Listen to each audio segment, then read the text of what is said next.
Guys, welcome back to my channel. Happy Onam guys. നിങ്ങളുടെ ഓണമൊക്കെ എങ്ങനെയുണ്ടായിരുന്നു ഗായ്സ്? എൻ്റെ ഓണം എന്തായാലും അടിപൊളിയായിരുന്നു. ഉത്രാടം എൻ്റെ അമ്മയുടെ വീട്ടിലും തിരുവോണം എൻ്റെ അച്ഛൻ്റെ വീട്ടിലുമാണ്. രാവിലെ ഒരു ഉണ്ണിയപ്പം കഴിച്ചേ, പിന്നീട് പായസം ഉണ്ടാക്കാനൊക്കെ തുടങ്ങി. ഞങ്ങൾ നാലുപേരും ബ്രേക്ക്ഫാസ്റ്റ് കഴിച്ചിട്ടാണേ വന്നത്. രാവിലെ നല്ല ചൂട് അപ്പമൊക്കെ ഉണ്ടാക്കുന്നുണ്ടേ.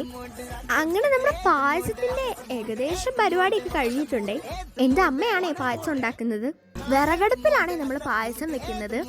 എല്ലാരും പറയാ വിറകടുപ്പിൽ വെച്ചാലേ പായസത്തിന്റെ ടേസ്റ്റ് കൂടുമെന്ന്. പിന്നെ എൻ്റെ കസിൻ ചേച്ചിയുടെ കോളേജിലെ വിശേഷമൊക്കെ കേട്ടോണ്ടിരിക്കുവായിരുന്നേ.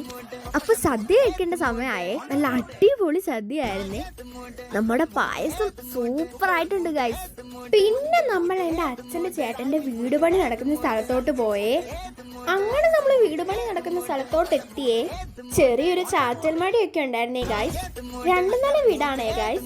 മഴയുള്ളതുകൊണ്ട് നമ്മൾ ഒരുപാട് നേരം നിന്നില്ലേ, തിരിച്ച് വീട്ടിൽ പോയി. അവിടെ എല്ലാം പോയിട്ട് വന്നിട്ട് ഒരു കഷ്ണം കേക്കും പിന്നെ എൻ്റെ കസിൻ ചേട്ടൻ ഗൾഫിൽ നിന്ന് വന്നിട്ടുണ്ടായിരുന്നേ. അപ്പൊ കുറച്ച് ചോക്ലേറ്റ്സ് കൊണ്ടുവന്നിട്ടുണ്ടായിരുന്നേ. അപ്പൊ നമ്മൾ കുറച്ച് ചോക്ലേറ്റ്സ് കഴിച്ച് വീട്ടിൽ വന്ന് തുടരും കണ്ടേ. ഇത്രയാണ് ഇന്നത്തെ വീഡിയോ. ടാറ്റാ.